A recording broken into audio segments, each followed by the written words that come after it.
Gracia y paz de nuestro Señor Jesucristo para todos en este día. Bueno, hoy voy a seguir pagando mis deudas predicacionales.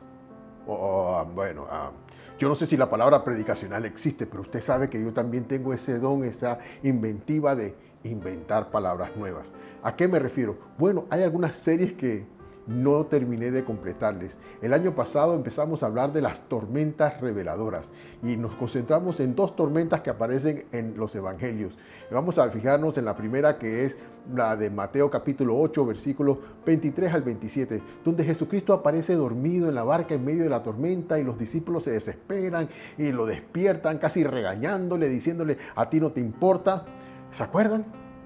La segunda tormenta reveladora fue la de Mateo 14, versículos 22 al 33, donde Jesucristo esta vez no está dormido, sino que está caminando sobre las aguas. Él los envía primero y les dice: yo me encuentro con ustedes allá, váyanse ustedes. Y a medianoche, en medio del lago, les aparece esta tormenta que por casi los anega. Y entonces Jesucristo aparece caminando y se asustaron y dijeron: es un fantasma, es un fantasma. Y él les dijo: no teman, soy yo. Y entonces Pedro le dijo: si eres tú, deja que yo salga y camine sobre las aguas. Bueno, no le dijo que caminaba sobre las aguas, le dijo: déjame ir hacia ti. Y bueno, Jesucristo le dijo: ven. Y Pedro comenzó a caminar y se hundió, ¿se acuerdan? Y Dios entonces, ¿qué le reveló o cómo lo reprendió tanto en la primera y la segunda tormenta? ¿Cuál fue la gran verdad que Cristo nos reveló sobre la condición espiritual de los discípulos? Hombres de poca fe, les dijo en ambas tormentas. Hombres de poca fe. ¿Por qué no confiaron en mí? Le dijo a Pedro cuando lo levantó: hombre de poca fe, ¿por qué no confiaste en mí? Y las tormentas revelan, en primera instancia, nuestro estado espiritual. ¿Dónde está nuestra fe?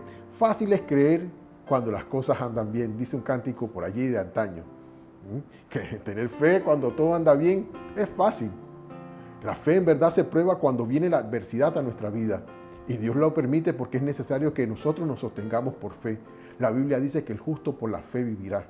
Y si nosotros vamos a obedecer, tenemos que creer que los mandamientos de Dios son justos y son correctos. Si vamos a sostenernos en medio de las tormentas, tenemos que confiar que las promesas de Dios se van a cumplir, que Él nos va a proteger, que de eso malo Él va a sacar algo bueno. Así que en estas primeras dos tormentas, el Señor nos deja ver claramente que los discípulos no tenían fe, a pesar de que caminaban con Él algún tiempo ya, y habían visto milagros, pero a pesar de todo eso, su fe no estaba bien acimentada. Es posible que tu fe y la mía también estén en una situación como esa. Si quieres ver estos mensajes, ve a nuestro canal de YouTube, Comunidad Cristiana Plenitud, y busca Tormentas Reveladoras. Pero hoy vamos a continuar viendo dos tormentas más, pero vamos a concentrarnos en la primera. Vamos a hablar un poquito de la primera. Vamos a ver las tormentas reveladoras. Número 3, la tormenta de Jonás. Vamos a Jonás capítulo 1, versículos 1 y 2, para ver de qué se trata todo esto. El Señor le dio el siguiente mensaje a Jonás: hijo de Amitai, levántate y ve a la gran ciudad de Nínive. Pronuncia mi juicio contra ella, porque he visto lo perversa que es su gente. Unos datitos importantes de Jonás para ponernos en contexto y entender qué está pasando con él y también poder evaluar el profundo impacto que tiene su reacción o su respuesta a este llamado de Dios de ir a Nínive para pronunciarles a ese pueblo que viene juicio sobre ellos si no se arrepienten. Primero, el nombre de Jonás es bien importante que lo tengamos presente a lo largo de este mensaje. Significa paloma. La paloma es un símbolo en la Biblia de paz, de reconciliación. ¿Se acuerdan cuando Noé quiso saber si era tiempo ya de salir del arca? Lo que hizo, soltó una palomita. Y luego, cuando Jesús fue bautizado y fue levantado de las aguas por Juan, apareció el Espíritu Santo en forma de paloma. La paloma entonces es un símbolo de paz, de reconciliación.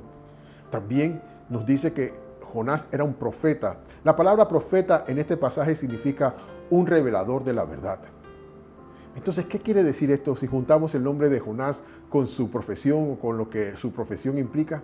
Él es un mensajero de la verdad de Dios. ¿Y cuál es la verdad de Dios? Es que Dios quiere reconciliar al pecador consigo mismo. Bien lo dice Juan, lo dice el Evangelio según San Juan, capítulo 3, versículo 16, Juan 3, 16, todos lo conocemos. De tal manera amó Dios al mundo, que envió a su único Hijo para que todo aquel que en Él crea no se pierda. La Biblia nos enseña que Dios siempre ha buscado reconciliarse con el hombre. Jonás también tiene una característica muy importante, este llamado que Dios le hace a Jonás. Fue el primer profeta israelita que Dios envía a un pueblo pagano con el fin de que este pueblo se convierta a él. Vamos a ver entonces cómo Jonás responde a esto y qué podemos aprender de él. Vamos a titular esta sección del mensaje, Lecciones reveladas de la tormenta de Jonás. Empecemos. La primera lección la vemos en Jonás capítulo 1, versículos del 1 al 3. Entonces Jonás se levantó y se fue en dirección contraria para huir del Señor. ¿Notan ustedes lo que dice la última parte del pasaje? Entonces Jonás se levantó y se fue en dirección contraria para huir del Señor. ¡Oh, qué locura!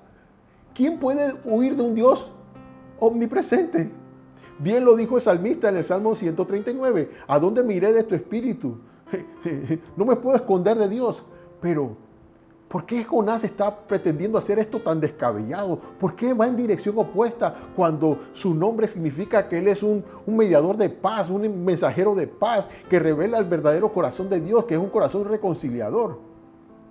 Bueno, la primera lección que quiero que todos tengamos presente, especialmente aquellos que tenemos mucho tiempo en el Señor, incluso que somos líderes o incluso pastores. Mi nivel de madurez espiritual, entre comillas, no me impedirá o no me impide que me revele a Dios. Todos nosotros tenemos esa semilla dentro de nuestro corazón. Podemos revelarnos a lo que Dios nos manda hacer. Una de las formas más pasivas de revelarnos es quedarnos haciendo cosas buenas que Dios no nos mandó a hacer. En los evangelios Jesucristo dice a alguna gente que se rebeló contra él, le dijo que él nunca los conocía y ellos dijeron, pero si en tu nombre nosotros echamos fuera demonios, en tu nombre sanamos enfermos, esa es la voluntad de Dios. Pero él le dice, no los conozco, hacedores de maldad. Tú y yo nos podemos quedar en un sitio cómodo en la iglesia, haciendo lo que siempre hemos hecho. Podemos escondernos detrás de una buena conducta piadosa, pero no es señal de que estamos haciendo la perfecta y agradable voluntad de Dios. Cuestiónate, ¿estoy haciendo la perfecta y agradable voluntad de Dios? ¿O estoy, como Jonás, huyendo de la dirección en que Dios me está enviando? No quiero dar ese mensaje que Dios ha puesto en mi corazón para, quién sabe, un jefe, un hermano de la iglesia, un miembro de tu familia, o para tu congregación, o incluso para tu pastor. Vamos a ver la segunda lección. Vamos a Jonás, seguimos en Jonás capítulo 1, versículo del 1 al 4. ¿Notan ustedes otra vez el final del versículo? Ahora bien, el Señor mandó un poderoso viento sobre el mar, el cual desató una violenta tempestad que amenazaba con despedazar el barco. Y esta es la gran lección que todos debemos poner en nuestro corazón de esta experiencia de Jonás, de esta tormenta de Jonás. Mi rebelión siempre me acarreará serios problemas.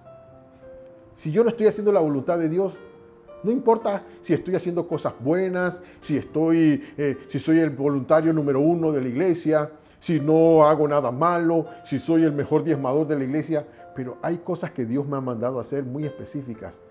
Si yo no las estoy haciendo, estoy en rebeldía y siempre me traerá serios problemas eso. Me acuerdo cuando Dios puso en mi corazón salir del lugar donde yo trabajaba como pastor de jóvenes y empezar esta iglesia. Fue un gran desafío. ¿Saben? Lo más fácil para mí hubiese sido quedarme allí. Nadie me hubiese echado. Era amado. Mi pastor principal, el hermano Hermes Espino, me atrevo a decir que me amaba y creo que todavía me ama. Somos amigos, somos colegas. Pero fue difícil para mí dejar ese sitio cómodo. Tenía de todo, buen salario, tenía el aprecio, ya tenía una reputación hecha, tenía la experiencia y había oportunidad de hacer muchas otras cosas junto al pastor Hermes. Pero el Señor me había puesto en el corazón dejarlo todo y salir. Fue la decisión más difícil de mi vida. Y es posible que Dios esté llamando a algunos a hacer algo parecido, o posiblemente en menor escala. Pero tú te estás resistiendo y las tormentas siempre se empeoran cuando estamos fuera de la voluntad de Dios. Si no estás haciendo la voluntad de Dios, créeme, hay una tormenta posiblemente dentro de tu corazón. Vamos a ver la tercera lección para comprender lo que estoy diciendo. Ahora bien, el Señor mandó un poderoso viento sobre el mar, el cual desató una violenta tempestad que amenazaba con despedazar el barco. Temiendo por sus vidas, los desesperados marineros pedían ayuda a sus dioses y lanzaban la carga por la borda para aligerar el barco. ¿Ven? Y esta es la gran lección. Mis rebeliones afectan a otros inocentes negativamente.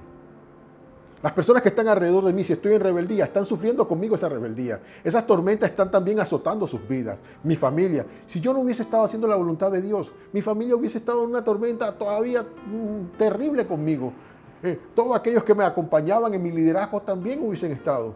Y Jonás, por la culpa de Jonás, perdone que lo diga así, esta gente está sufriendo, gente inocente está sufriendo. No solamente estos que están en el barco, pero también los que tienen la amenaza de muerte, de ser condenados por Dios, porque Jonás no ha querido ir a darle el mensaje de parte del Señor. Tú y yo tenemos la obligación de predicar el Evangelio. El Evangelio no es un mensaje de juicio. ¿Saben lo que significa Evangelio? Buenas noticias. Sí, a veces las buenas noticias vienen en forma de confrontación, una confrontación que nos permite abrir los ojos y cambiar nuestra forma de vivir. Pero también nos da esperanza y nos da solución, porque las confrontaciones nos ayudan a corregir lo que está mal. Así que el Evangelio sí tiene un aspecto confrontacional, pero al final termina siendo buenas noticias, porque saca al pecador de su estado de condenación para que tenga vida eterna en Cristo Jesús. Tú y yo somos embajadores de parte de Dios, llamados a predicar ese mensaje a todos, a compartir nuestro testimonio con los demás y que los demás sepan que Dios es un Dios de reconciliación, que Dios es un Dios de paz. Pero si decidimos quedarnos callados, la gente a nuestro alrededor sufre una tormenta. Y es posible que nosotros estemos en esa tormenta, pero estemos con el corazón tan endurecido que no nos damos cuenta. Y eso nos lleva a la cuarta lección que quiero que veas hoy. Todo esto sucedía mientras Jonás dormía profundamente en la bodega del barco. Así que el capitán bajó a buscarlo. ¿Cómo puedes dormir en medio de esta situación?, le gritó. Levántate y ora a tu Dios. Quizás nos preste atención y nos perdone la vida. ¿Ven cómo estaba Jonás? Dice que estaba profundamente dormido mientras la tormenta está negando el barco y la gente está desesperada. Los marinos están viendo lo que hacen, están tirando cosas, tratando de aligerar el barco, tratando con todas sus fuerzas el timonel de manejar el barco y de enfrentarse a esas olas y esos vientos impetuosos. Y el Jonás durmiendo. Tenía paz. Y esta es la gran lección número 4. No confundas tu dureza de corazón con la paz y la fe en el Señor. Me ha tocado confrontar a personas que me responden justificando su posición pecaminosa, diciéndome, yo tengo paz, yo tengo fe que Dios va a hacer que las cosas funcionen, pero es que la Biblia dice que así no van a funcionar. No, Dios me va a bendecir de todas maneras, porque Dios me ama, Dios es un Dios de amor, y yo tengo paz, pastor, no se preocupe. Bueno, este es un buen ejemplo de que la paz no es garantía de que estoy en la voluntad de Dios siempre. ¿Y quieren saber otra cosa? A veces la inquietud y el estrés nos provoca hacer la voluntad de Dios. ¿Quiere que lo sustente bíblicamente? Váyase usted a Getsemaní. Dice que Jesucristo sudaba gotas de sangre. Ese es señal, es un síntoma de que estaba bajo un alto nivel de estrés. Pregúntele a la doctora Melba Estanciola. ¿Se dan cuenta ustedes? Es posible que tú tengas paz, pero todo a tu alrededor anda mal. Y tú tienes paz. Algunos nos escudamos en esa paz. Por ejemplo, nuestros hijos andan descarriados y nosotros andamos citando cosas que no son promesas como, bueno, sé salvo tú y serás tú y tu casa, y yo lo dediqué en el altar. O tu matrimonio anda manga por hombro, tu esposa o tu esposo está reclamándote más atención, que cambies ciertas actitudes, pero tú te escudas de que tú tienes paz o el Señor te está reprendiendo y tú estás diciendo que tienes paz y todo a tu alrededor anda mal. Y tú estás durmiendo en medio de esa situación. No haces nada. Ay, yo estoy orando, estoy esperando que Dios actúe. Cuando Dios te está llamando a que vayas a Nínive y le digas que se arrepientan. Dios te está diciendo, párate y haz lo que te mandé a hacer. Yo he estado allí, hermanos, donde parece más fácil escudarnos detrás de esa paz o de una teología torcida. Por ejemplo, no me gusta hablar de finanzas, pero voy a hacerlo. Ay, yo sé que algunos se levantarán en mi contra. No diezmamos, no aportamos económicamente a nuestra congregación. ¿Saben? Eso está mal. Pero en el Nuevo Testamento no hablan de diezmo, pero la Biblia habla del diezmo. Y si no, entonces ¿cómo la iglesia se sustentará? ¿Ves? Son temas de este tipo que nos llevan a veces a caer en la posición de Jonás, tratar de huir de Dios. Es un esfuerzo en vano, nunca lo lograremos. Se levantarán tormentas. Vamos a dejar este mensaje hasta aquí. Vamos a repasar rápidamente estos 4 puntos. La primera lección que vimos hoy fue que mi nivel de espiritualidad, entre comillas, no me va a impedir revelarme ante Dios. Yo puedo ser todo lo maduro que yo quiera ser. Jonás era un hombre maduro en la fe, era un profeta, era un revelador de la verdad. Él sabía que Dios le había hablado, tenía discernimiento, pero se rebeló. Adán y Eva vivían en la presencia del Señor, vivían en el jardín del Edén. Se paseaban Dios, ellos, como decimos por acá, parqueaban con Dios, coloquiaban con Dios, tomaban café con Dios y se rebelaron. El pueblo de Israel, que vio señales y milagros, se rebeló contra Dios. ¿Qué me dice de aquellos que dijeron a Pilatos, crucifícale? Una semana antes un par de días antes estaban vitoreando Hosana, el hijo de David. Y a muchos de esos había sanado. ¿Qué me dices de la segunda lección?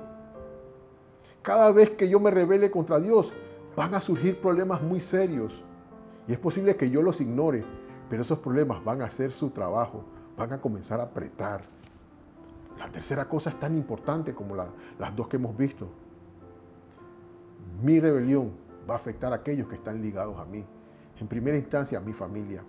En la Biblia hay una historia, en el libro de Josué, donde un hombre se rebela contra Dios. Cuando Dios dijo, de ese pueblo, de esta batalla, no van a tomar ningún tipo de rescate. No van a tomar su oro, no van a tomar sus prendas preciosas, van a quemarlo todo. Y uno se agarró un par de lingotes de oro y un par de alfombras. Y saben que cuando llegó el momento de tomar medidas correctivas, no solamente ese hombre fue castigado, sino que toda su familia fue castigada. ¿Y qué podemos decir del sacerdote Elí? Un hombre que conocía y discernía la voz de Dios. Él y todos sus hijos fueron destituidos y enjuiciados con la muerte por la rebelión de un hombre.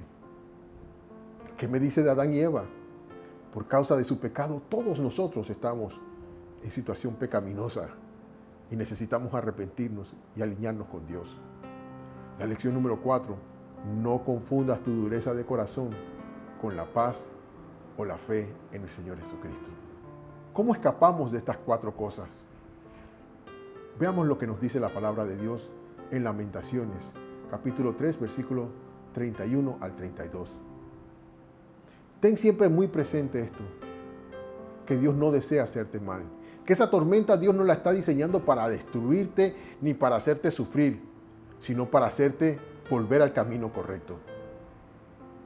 Miren, ¿están viendo lo que dice el pasaje? Que realmente Dios no rechaza, no ha rechazado a la gente, que Él siempre está buscando reconciliar.